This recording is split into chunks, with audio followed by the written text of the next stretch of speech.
آواز نہیں آ رہا. پاکستان کو مسلسل انگیج کیا ہے, لائن آف کنٹرول کی وائلیشنز, جب بھی ہندوستان میں کوئی بھی چیز ہوتی ہے الزام فوراً پاکستان پہ. تو پاکستان کی پالیسی کیا ہونی چاہیے, ہمارا رسپانس کیا ہونا چاہیے؟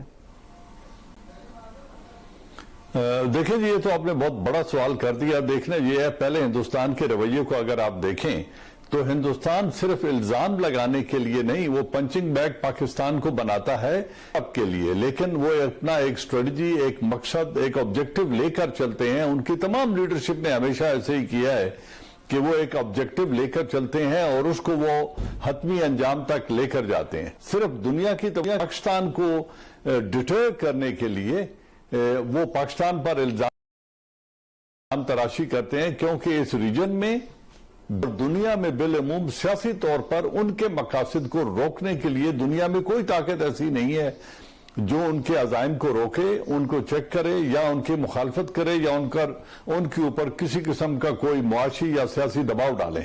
صرف خطے میں ایک واحد ملک ہے پاکستان جو انہیں ریزسٹ کر سکتا ہے اور کرتا ہے, اس کو وہ انگیج کرتے ہیں اور اپنے مقصد کو وہ اچیو کر لیتے ہیں. آپ اگر تاریخ پہ نظر دوڑائیں تو آپ دیکھیں گے کہ انہوں نے جب پاکستان کو ڈس انٹیگریٹ کرنا تھا تو ایسٹ پاکستان میں انہوں نے بلا جواز چڑھائی کر دی. نہ وہ اس معاملے میں سٹیک ہولڈرز تھے, نہ ایسٹ پاکستان کا مسئلہ یونائٹڈ نیشن میں حل طلب تھا, نہ وہ کوئی انٹرنیشنل ڈسپیوٹ تھا, اور نہ انڈیا اس میں سٹیک ہولڈر تھا سوائے ایک نیبر کنٹری ہونے کے. لیکن انہوں نے اس موقع کو نہیں جانے دیا اور اندرا گاندھی نے اس وقت آرم فورسز کو بھیج کر پاکستان کو دو لخت کر دیا. جل صاحب, ابھی آپ نے اندرا گاندھی کا حوالہ دیا, تو اندرا گاندھی نے جو ایک انٹرویو دیا تھا اپنے اس زمانے میں, اس میں جو باتیں کی تھی کہ وہ بھی میں آپ کو سناتا ہوں, کیونکہ جو بات آپ کر رہے ہیں وہی بات وہ کر رہی ہیں. اندرا گاندھی ہٹلر کی بھی اگزامپل لے رہی تھی, مشرقی پاکستان کا بھی. ذرا وہ سے پہلے وہ کلپ سنتے ہیں ذرا اندرا گاندھی کا. جنرل صاحب, اندرا گاندھی نے تو بالکل دیکھیں اس زمانے میں 1971 میں ان کی پالیسی کیا تھی. وہ کہہ رہے تھے کہ جینوسائیڈ جو مبینہ طور پہ ان کا تھا کہ اس پہ ہم خاموش نہیں رہ سکتے. اب یہ دیکھ لیں جو کشمیر میں ہو رہا ہے, تو کیا اس پہ ہم خاموش رہیں؟ جس طرح انہوں نے ہٹلر کی بات کی کہ ہٹلر جب آ رہا تھا تو مغربی دنیا کیوں خاموش تھی, تو جو جبر ہے جو کشمیر میں ہو رہا ہے, کیا اس پہ ہم خاموش رہیں؟ میں یہی کہنا چاہ رہا ہوں کہ دیکھیں, جب اندرا گاندھی نے یہ بات کی تھی تو اس نے یہ کہا تھا کہ ظلم اور جنوسائیڈ ہو رہا ہے ایسٹ پاکستان میں, کیا ہم اس پر خاموش تماشائی بن کے بیٹھے رہیں؟ وہ سٹیک ہولڈر نہیں تھے ایسٹ پاکستان میں. لیکن آج کشمیر کا جو ایشو ہے اس میں پاکستان اور آزاد کشمیر سٹیک ہولڈرز ہیں. ہندوستان اس میں تیسرا پارٹنر ہے. اس میں گارنٹیز یا جو رائٹ کشمیریز کو دیا ہے وہ دیا ہے یونائٹڈ نیشن ریزولوشنز نے کہ ان کو پلیبسسٹ کا حق ملے گا اور وہ اپنا فیصلہ خود کریں گے. آج ہم یہ کشمیری یہ حق مانگ رہے ہیں, ہم اس کا مطالبہ کر رہے ہیں, لیکن ہندوستان نہ صرف وہاں پہ جینوسائیڈ کر رہا ہے, 80,000 شہادتیں ہو چکی ہیں وہاں پہ, 16,000 سے زیادہ ریپ ہو چکے ہیں, 22,000 سے زیادہ نوجوانوں کو گھروں سے اٹھا لیا گیا ہے. تو کیا یہ تماشائی ہم بن کے وہاں تماشائی دیکھتے رہیں؟ ہم سے تو توقع یہی کی جاتی ہے, اور ہماری لیڈرشپ بھی پاؤں ان کے ٹھنڈے ہیں, وہ کوئی فیصلہ کرنے سے قاصر ہیں اور وہ دنیا کی طرف دیکھ رہے ہیں. ہندوستان نے جب بھی کرنا ہے کچھ ایسا وہ کر گزرتے ہیں. آج ہٹلر سے ورسٹ جینوسائیڈ مودی کر رہا ہے کشمیر کے اندر, اور بالعموم ہندوستان پورے کے اندر جو مائنورٹیز کے ساتھ وہ سلوک کر رہا ہے. اس پہ یو این کا جو کمیشن ہے, ابھی تازہ ترین رپورٹ آئی ہے مذہبی برداشت کے بارے میں کہ ہندوستان میں اجیرن بنا دی گئی ہے زندگی مائنورٹیز کی. پھر انہوں نے جب سیاچن کو ایکوپائی کرنا تھا تو 1984 میں اندرا گاندھی نے اپریل میں سیاچن کو جا کے ایکوپائی کر لیا. آج تک 30 برس ہو گئے, تقریباً 30 برس ہو گئے, ہم ان کو وہاں سے نہیں نکال سکے. ایک طرف وہ انہوں نے سیاچن کو ایکوپائی کر لیا, ایک طرف وہ کشمیر کے اندر اب آپ ظلم کر رہے ہیں, اور اب انہوں نے اس کی شناخت کو تبدیل کر کے یو این ریزولوشن کو نظر انداز کر دیا, سملا ایگریمنٹ کو نظر انداز کر دیا, پاکستان کے ساتھ بائیلیٹرل ڈائیلاگ کے تمام دروازے بند کر دیے, اور اب وہ کشمیر کی زمین کو سستے داموں لیز پہ دے رہے ہیں انٹرنیشنل انویسٹرز کو, جن میں جیوز بھی ہیں, قادیانی بھی ہیں, ہندو بھی ہیں, اور ان کے پیچھے امریکن بھی ہیں. اگر وہ یہ اس میں ابزارب کرنے میں کام جاتے ہیں اور یہاں پر وہ اپنے اسرائیل اور ہندوستان اپنے بیسز بنا لیتے ہیں کشمیر کے اندر, تو پھر ہم دفاعی جنگ لڑتے رہ جائیں گے. اس وقت ہم خدا نہ خواستہ کیجولٹیز بھی اٹھائیں گے, اور پاکستان آزاد کشمیر کا اور گلگت بلتستان کا دفاع کرنے پہ مجبور ہو جائیں گے، وہاں پہ شاہراہ ریشم کا اور چائنا کے ساتھ جو ہمارے زمینی رابطے ہیں ان کا دفاع کرتے ہوئے ہم اگلی باقی 70 برس گزار دیں گے، تو یہ وقت ہے کہ ہم کوئی عملی قدم اٹھائیں اور دنیا کو باور کرائیں کہ ایک تو مذہبی بنیاد پر جو ظلم ہو رہا ہے اس پہ OIC کی لیڈرشپ کے ضمیر کو جگائیں اور ان کی توجہ دلوائیں۔ ہمارا دین ہمیں یہ کہتا ہے، ہمارا قرآن ہمیں یہ درس دیتا ہے کہ جب مسلمانوں پر ظلم کیا جا رہا ہو، ان کی نسل کشی کی جا رہی ہو، انہیں گھروں سے نکالا جا رہا ہو، تو ان کی مدد تمہارے اوپر فرض ہے۔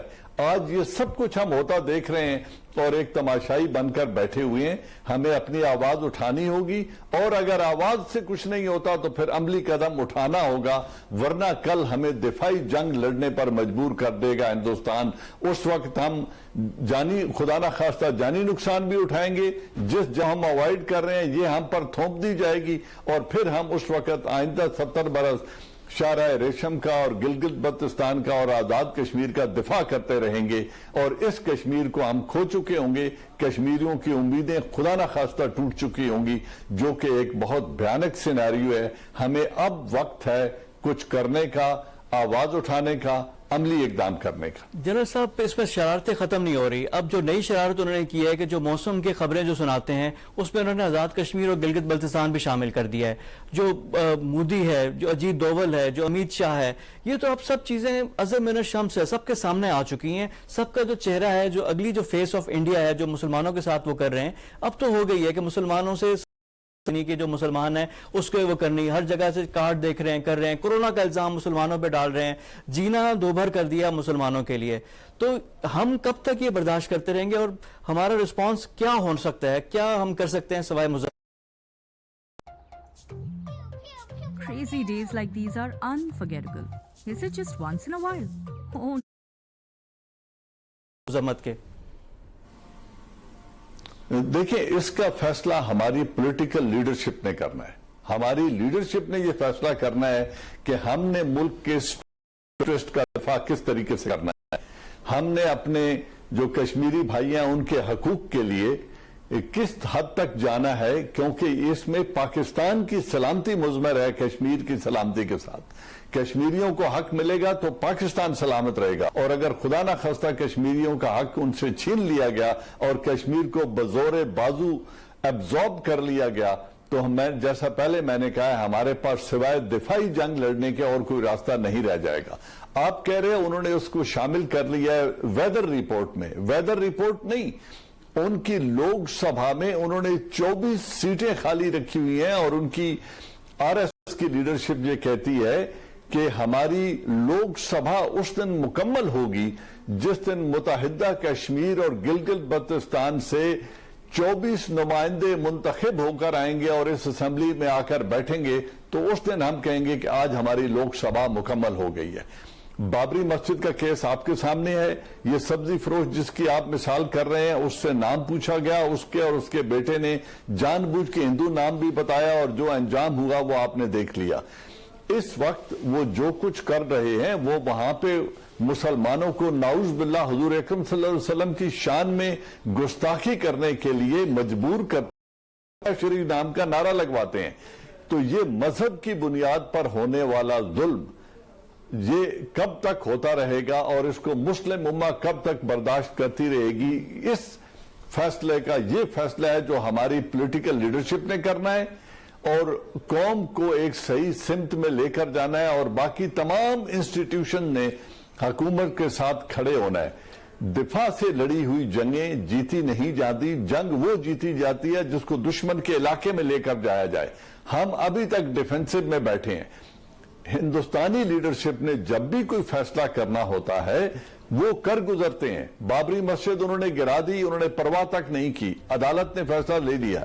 نیشنل جو سٹیزن امینڈمنٹ ایکٹ ہے اس کا انہوں نے کہا اور کر گزرے، اور یعنی وہ دنیا کر کی گزر انہوں نے جاتے ہیں، پرواہ نہیں کی۔ اور دنیا کچھ کرتی بھی نہیں ہے، اور صرف پاکستان یعنی ہم لوگ ورس افیکٹ ہیں، اور اس دنیا پہ آئندہ بھی کچھ نہیں کرے گی، جو کچھ کرنا ہے اب ہمیں خود۔ نہیں کرے اچھا گی، جنرل صاحب، ان کو اپنے تجارتی مفاد اور اسٹریٹجک مفاد عزیز ہیں۔ اور